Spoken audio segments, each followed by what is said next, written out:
Video games come in all shapes and sizes, but they all must answer a very simple question. How do you approach content progression? Historically speaking, video games used challenge as a means to deliver progression, rewarding players' advancement through those games should they complete the trials the game asked for. For example, you had to complete levels or bosses in the original Mario games to get to the next one. Sometimes in those levels you'd find more powerful abilities for Mario, and you kept going until you beat the game. That in itself was progression. Other games like Zelda made you finish dungeons. These would give you items to advance through the game, granted you had to figure out where to use them. Some games gave you tangible rewards for completing milestones, like a new character or costume for finishing the story mode within a single sitting in a Street Fighter game. Or you could get new characters to play through an existing game, like in a title like Mega Man. Later on, some progression in these adventure or action games became New Game Plus. Either way, it was about completing challenges that were hopefully consistently fair, not too time-consuming, and driven by an element of skill. And once you did, you received the satisfaction of completing it, and perhaps some small goodie or reward for doing so. Maybe it was a secret ending, a hard mode, the infinite ammo gun in Resident Evil 4, or the shiny charm in Pokemon Let's Go for completing the Pokédex. While not all do, some players do need that reward, to chase that carrot on the stick while playing a game. After all, working towards a goal is a big aspect to gaming. And that's where challenge comes in. It gives you new things to work towards to extend the life of the game and your enjoyment of it. The Fierce Deity mask in the Majora's Mask is one of those, made for the sole purpose of giving you something cool for overcoming said challenge.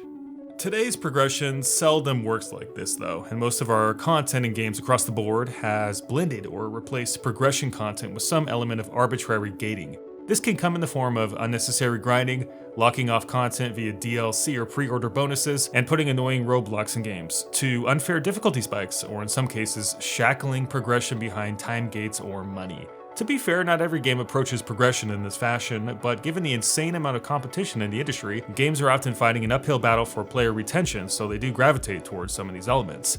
After all, there's only so many players to go around in an era where the total game count is only growing exponentially as well. Publishers need to have their games viewed as active and growing to capture a chunk of that pie, and one way to do that is to make sure that players don't leave the community. And that's where progression comes in, which gives players the incentive to keep playing the game by giving them marginal rewards on an ongoing basis. But progression can be gated in a way that makes it predatory for consumers, or at least a big goddamn hassle. One such game, Mortal Kombat 11, sadly falls into this realm with its Towers of Time progression, and I say sadly because the rest of the game is pretty good. In this mode, players complete a series of escalating challenges to get rewards similar to the multiverse in Injustice 2. There's a ton of cool stuff to unlock in the game, but a good deal of it requires an obscene amount of time to get. And even if you have that time, the game forces you to overcome frustrating spikes in difficulty to get them. The design was so bad, the developers pledged to fix it not even one day after the game came out. Mortal Kombat 11's challenges can be viewed at as just a little bit too difficult, and it's clear that they made the game overly challenging, annoying, and time-consuming just to string players along. Many challenges in these towers are just too hard. Many fights seem to tie players' hands behind their backs, such as having enemies have unblockable moves and damaging stage gimmicks while reading the input to the player at the same time. Worst of all, big spikes in difficulty are placed within the towers to artificially inflate the game mode as well. As they work through the towers, players unlock, among other things, augments that they can insert in gear. Gear also has a level rating, which is another grindy element by the way, but this is based off a randomized reward system, which can create roadblocks in itself should you just not get lucky. This isn't grindy, it's beyond that. It's forcing players to slog through an overly difficult, patty, and manipulative system for the sole reason of inconveniencing those people. Mind you, just for the sake of a few fatalities and skins in an already fully priced game. One that already has a $40 DLC pack and having locked one of the game's most iconic characters behind a pre-order bonus, or $5 if you want to swipe your credit card otherwise. I know this is a common trend with Warner Brothers and their fighting games, but is it fair? The Towers of Time is a unique and interesting game mode that has the ability to provide great replay value and additional content to players. Most games don't bother, let alone provide an avalanche-sized amount of other content supplementing it. But it's the way it's been made that's the problem, and it rubs the industry the wrong way, especially because it didn't always used to be this way. There's a good way to make a game grindy, and this isn't it. Many games do the grind well, as it's built as a fundamental pillar of the game, such as an MMO like vanilla World of Warcraft. Overly grindy game progression that's full of unfair difficulty spikes, gear checks based off of how lucky players are, and brick shithouse grind walls just don't seem to fit in a fighting game. It's worse than it was in Mortal Kombat X, showing that the franchise has yet to learn a better way to go about it. Speaking of overly fluffed out games with nearly impossible content walls is Assassin's Creed Odyssey. Now, I hate to talk trash on this title as it's one of my favorites, but it's a marshmallow. It's an example of a game that is properly expansive, yet so big that it borders on just being way too time-consuming and laborious. Getting to the meat of the game is not only tiresome given the new RPG-style leveling curve, but also because arbitrary roadblocks, again, are forced onto the player along the way.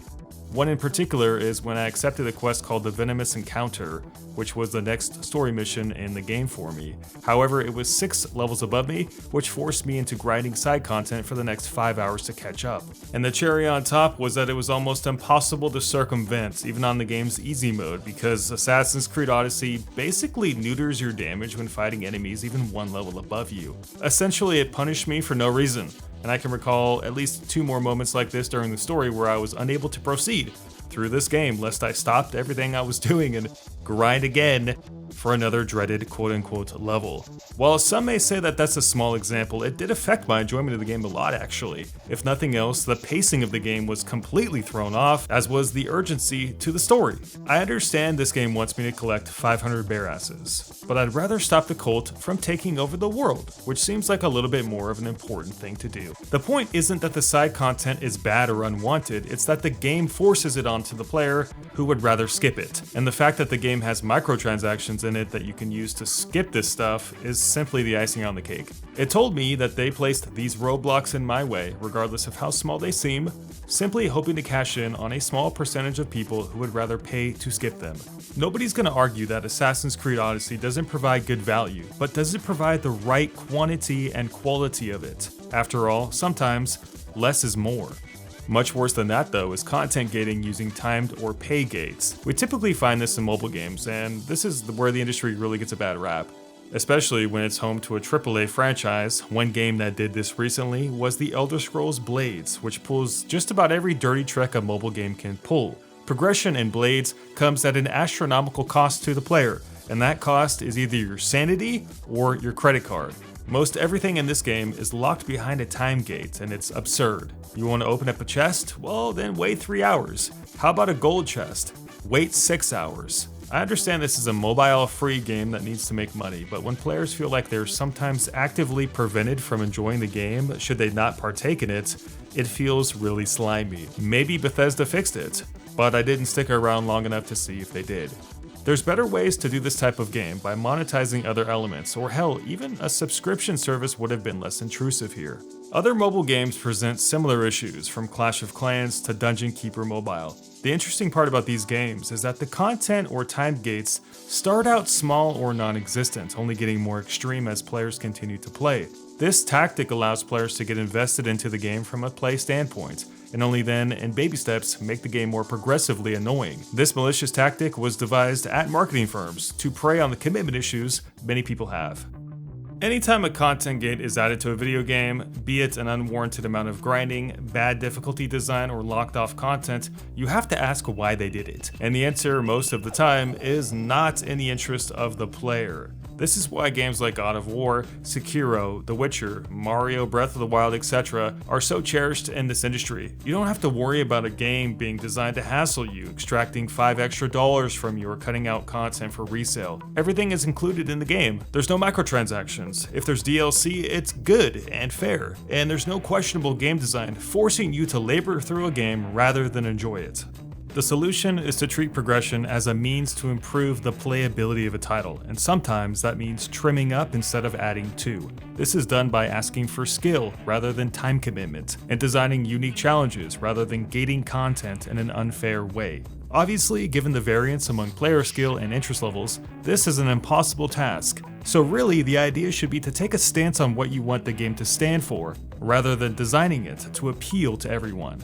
Content gates can make a bad game worse and a good game annoying. From Call of Duty to Destiny to Metal Gear, the trend has impacted even the most revered franchises. If the intent is to skew how you, me, other gamers out there experience these titles, they're not good for gaming. If you want to see an example of how content gating can be done well without any arbitrary restrictions, check out The Witness. Thanks for watching, guys. Comment down below with the content gate you've experienced that rubbed you the wrong way, and maybe how the game could have done something different instead. I'll catch you guys in my next video. Take care until then.